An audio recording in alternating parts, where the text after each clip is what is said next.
Tereza Cristina Monteiro de Lima, eu sou biomédica formada pela Escola Paulista de Medicina, fiz mestrado e doutorado na Universidade de São Paulo, trabalhando com farmacologia do sistema nervoso central, e fiz o pós-doutorado na Yale University, nos Estados Unidos, também trabalhando com o sistema nervoso central. Então essa é a área de interesse na minha vida.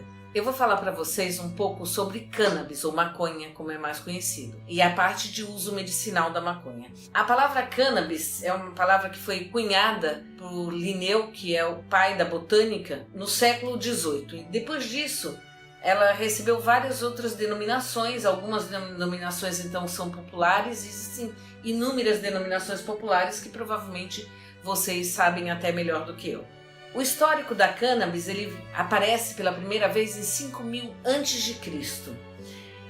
O uso naquela época era religioso, era têxtil, era para alimentação como combustível, para calefação, e os primeiros achados que o pessoal teve em 2400 a 2800 a.C. em algumas tumbas. E no primeiro século depois de Cristo, Plínio o Velho, que era um importante historiador da época, já falava do uso da maconha para a parte de navegação, principalmente para a fabricação de cordas. E os muçulmanos, em 1150, introduzem na Espanha o uso então da maconha também para a parte de navegação.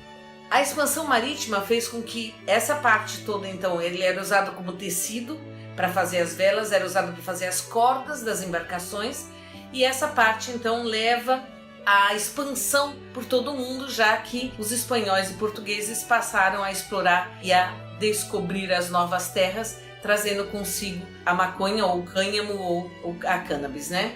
E aí o que acontece? Em 1500, então, a cannabis chega no Brasil, em 1549 chegam as primeiras sementes no país. E o uso medicinal é muito antigo. O primeiro uso medicinal que é a primeira farmacopeia chinesa, então muito antes de Cristo. Depois o papiro de Ebers, que é o primeiro documento egípcio sobre substâncias que agem no sistema nervoso central e que vem então do século XVI a.C., também já fala da cannabis. E ela vem depois a ser usada por várias outras populações ou sociedades para diversos fins, que é o que eu vou então comentar com vocês. Então, na Índia, ela era usada na parte de neuralgia, dor de cabeça, reumatismo e cólica. No Oriente Médio, ela era usada como diurético e digestivo. Na América Central, ela era usada para coisas completamente diferentes, para tratamento de gonorreia, como tranquilizante para dores musculares. E então, no final do século, em 19, ela foi usada para o tratamento de tétano. E logo depois, ela também foi usada para a parte de sistema nervoso central, como tranquilizante, dor de cabeça e para aumentar também o apetite, que também é um efeito central. Em 1853, a gente encontra a primeira menção das propriedades medicinais da cannabis no Brasil. E em 1908, outro documento fala das propriedades embriagantes da cannabis, e em 1930 se fala num outro documento também brasileiro sobre propriedades hipnóticas, que é da sono, sedativa e calmante.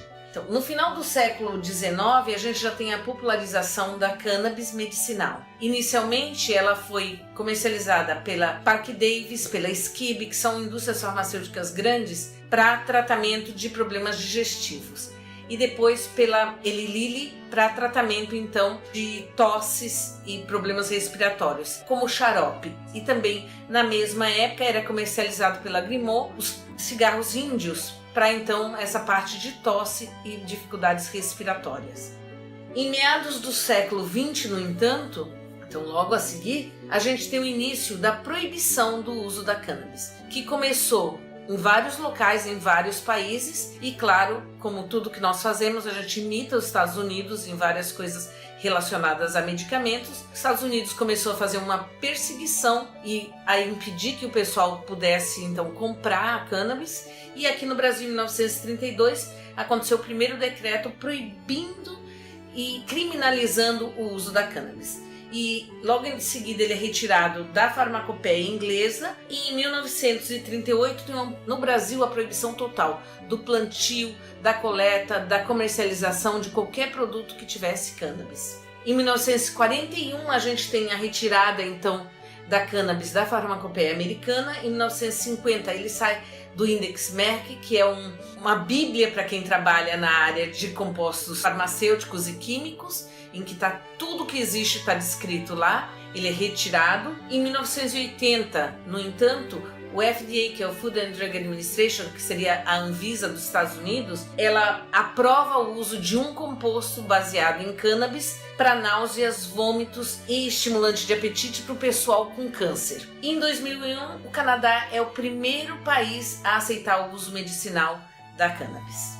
A parte química da cannabis é bastante complexa. Ela tem mais de 500 compostos, dos quais 104 são os que a gente chama de fitocannabinoides. Desses 104, os principais conhecidos e sobre os quais toda a terapêutica é feita é o delta-9-tetraidrocannabinol, que tem uma ação muito mais central e estimulante, e o canabidiol, que então também tem ação central, mas tem outras ações que são mais terapêuticas. Não é ele o responsável pelos efeitos que o pessoal conhece do uso recreacional de maconha.